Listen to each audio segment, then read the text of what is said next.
Hey everybody, I'm Holly Tate, SVP of Growth at Leadr, and today I am joined by Jeff Musa. And Jeff has been a friend of Leadr for a while now, so I'm excited for you guys to get to hear his story. Jeff, let's start out. I would love for you to introduce yourself and your role at the Dallas Bible team. Yeah, so I get the opportunity, Holly, just to serve as an executive pastor, which honestly, a lot of churches are usually much larger than what Dallas Bible would be to have this role. So I've now been here 4 years, and we consider ourselves kind of a small to mid but growing church. So I got to come in a little before the pandemic. Now, post-pandemic, get to manage a lot of the expectations, our staffing, finances, structures, system, process, general operations. Have again been here for 4 years in Dallas and Texas. Have lived kind of a little bit all over from Louisiana to Georgia, Pennsylvania, and a lot of time in South Carolina before coming here. That's awesome. Well, and leading through COVID, I think any leader, it's like dog years. So even though maybe it's only been 4 years, I'm sure it feels like 10 with all of the disruption that you've had to lead through over the past couple of years, which we're so grateful for your leadership in that. It's definitely not been an easy couple of years to lead through, especially for churches. So that's awesome. Well, talk to us about how, as you stepped onto the team about 4 years ago, and as you've helped develop the team there at Dallas Bible, what have been your greatest leadership challenges that you faced? Right. So coming in, I'm the first executive pastor the church ever had. Had some administrator roles, but no one who was just in a pastoral role, managing the operations, touching point with different developments, and helping ultimately to execute the vision of the senior leadership of our church, which is elders and our senior pastor. So day one, the biggest you're going to hear people talk about it, but really it's culture shift. How do you begin to take a group of staff who used to do work in a smaller church, they were the ones doing the work, and get them to buy in and believe in the concept of developing others, developing leaders, volunteers around them to do the work of the ministry. You're truly equipping the saints. And so that was day one. I knew that challenge was coming. And we began to just get buy-in and changing the culture of what our staff thought their roles were, alongside not losing them. These are great ministers and great team players that when you're changing culture, you want to make sure they buy in without just jumping off the boat and going somewhere else. So how do I keep morale up, change the culture, keep them pointed in the right direction of where we wanted to go? That was a huge challenge. I even think coming in even more recently, we've been faced with just not so much roles, titles, and how you develop leaders, but just this concept of a hybrid workspace. We have been way out in front, even a little bit before the pandemic, of giving flex scheduling, giving remote capabilities for our staff to come in office versus working from their home. Even though our commute, most of them live within 5 to 15 miles, maybe, there is some benefit to being able to meet with people at a local Starbucks or any cafe of their choice, meet with their parishioners, but then also be able to get work done afterwards without the pressure of coming into the office. It's so true. You touched on a couple of things that I hear so often, Jeff, that number one, leading change period in a culture is hard enough. And then you add all the external changes that have been forced onto so many church staffs through the pandemic. And it's critical to help get everybody on the same page. How do you have a culture shift with all the different dynamics that are hitting leaders at every level? And then one of those being the hybrid workforce. So how do we have clear goals and accomplish the mission, but also have flexibility that a lot of our employees are demanding right now? So you all are not alone in facing that. And I'm sure the folks that are watching this video feel that same pain from a leadership perspective. So as you were trying to figure out, okay, how do we navigate this culture shift? And then also, wading the waters of the hybrid workforce, what solutions were you looking for as you were trying to make sure that you were leading well at Dallas Bible? Right. It's a problem. No one is good at leading meetings, Ollie. I've been in corporate America marketplace, Fortune 500 companies. I've worked for startup companies, mega churches, fast growing churches, traditional versus contemporary. I've yet to find anyone who has like a master at leading meetings, right? But if you really want to change culture, if you really want to be able to rally people and keep it consistently in front of them, we needed something here that would be just a really good meeting management tool. And it's not just to run the actual meeting, it's to prep before meetings, to be able to develop action items out of the meetings, to be able to request feedback and be able to see all of that from whether the department levels to our one-on-ones, to be able just to keep having a growth. So number one, we are looking for just a solution that would allow us to better communicate within our meeting management.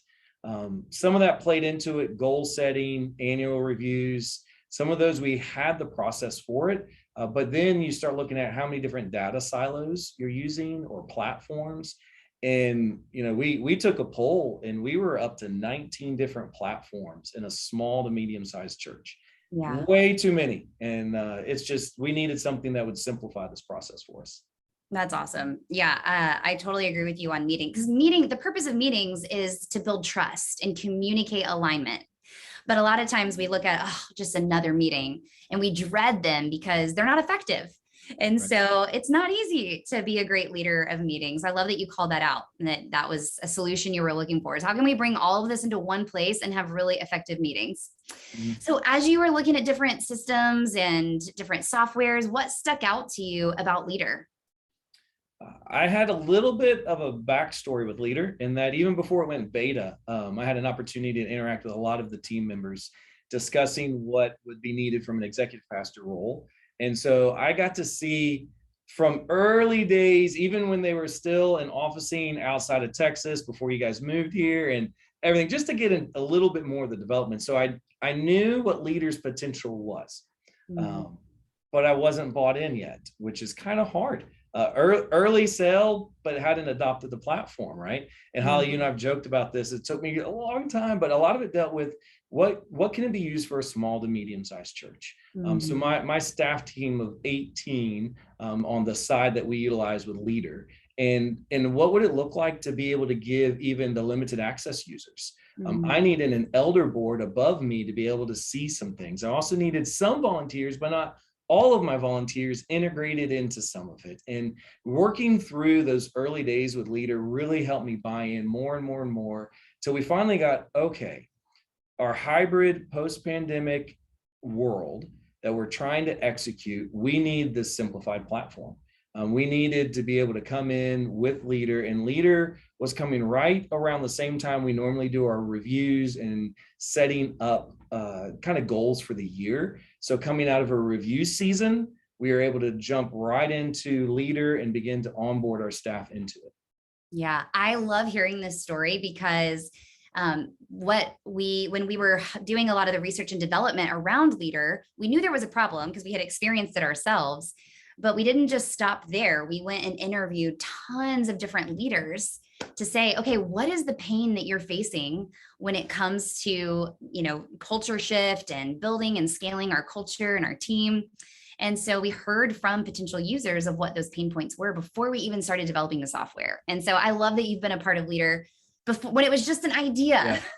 Yeah. I remember Garrett pitched to me the concept that they call it the baseball cards. The first time that we did that iteration of the modular, I was like, yes, that's what I want to see. I want to be able, before I go into a one-on-one, have a quick overview of who the person I'm meeting with, their strengths, their weaknesses, their favorite items, any personal notes I had. And I was like, that was a solution that we needed to see in a platform. It's so true.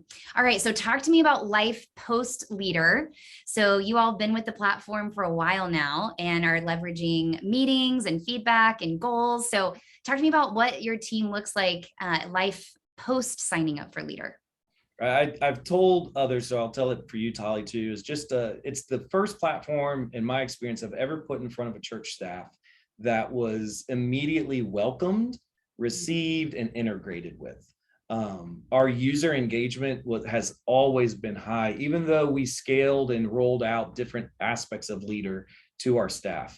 Within 30 days, everyone was using it, and it was a massive change in our culture to be able to do it. So we started with the just simple meetings. How do we run our departmental meetings, our one-on-one meetings, as well as we have what's just considered a ministers meeting.